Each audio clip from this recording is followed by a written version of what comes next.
And well, I'm not gonna lie, I tried my very best to look for some eye puns that aren't cornea, but no such luck. Drats. But on a more serious note, we are sitting down with Dr. Biondo. He's an optometrist from our sponsor, Kirkwood Eye Associates, and he's sharing how one very common eye condition can be prevented and treated after achieving a lifelong dream of opening up his own practice in St. Louis.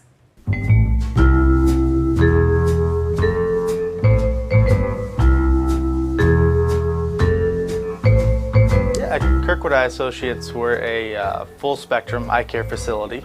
So we do general eye care, glasses, contacts. We do disease treatment for glaucoma, macular degeneration, dry eye, and specialize in the fitting of specialty lenses for keratoconus. But the one thing that sets this eye doctor apart from the rest is his variety of treatment methods for a relatively common eye condition, dry eye. That's a difficult question. Basically, dry eye is an imbalance or incomplete tear film on the surface of the eye. That tear film is there to protect the eye and improve the optics of the visual system. And in some people, that tear film can be incomplete or unstable. And I know what you're thinking. How do I know if I have dry eye? Symptoms can range all the way from just simple blurred vision to discomfort, including itching, burning, tearing. I think the biggest misconception is that dry eyes always feel dry. The number one symptom that we see with dry eye syndrome is blurred vision or variable vision. Typically or often, people actually have excessive watering or tearing of the eyes.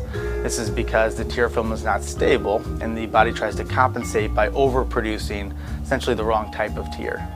These are the symptoms, but what's the culprit behind this condition?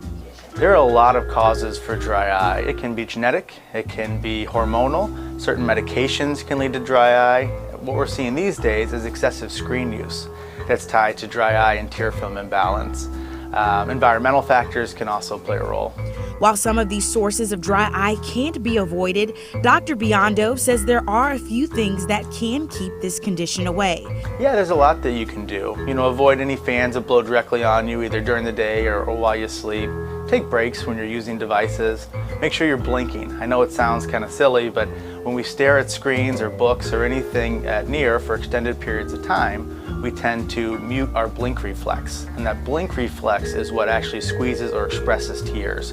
So remembering to do full and complete blinks, take breaks, look away from the screen, and doing this once or twice an hour can have a big impact on tear film quality.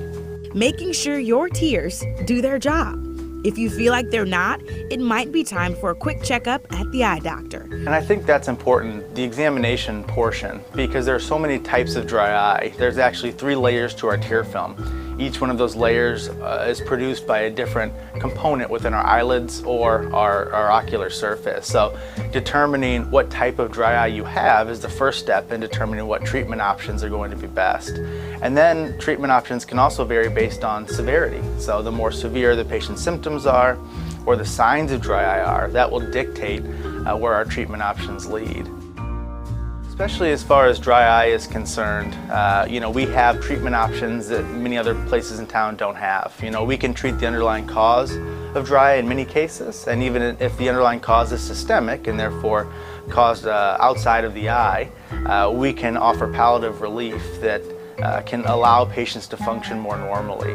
Outside of that, just in general, at Kirkwood Eye Associates, we have a very family-oriented approach to eye care. We treat each patient as they were one of our own family members, and we try to offer first-rate eye care and a first-rate experience to every person who walks in the door. For more information on Kirkwood Eye Associates, head online to kirkwoodeye.com. In Kirkwood, Chelsea Haynes, Studio STL.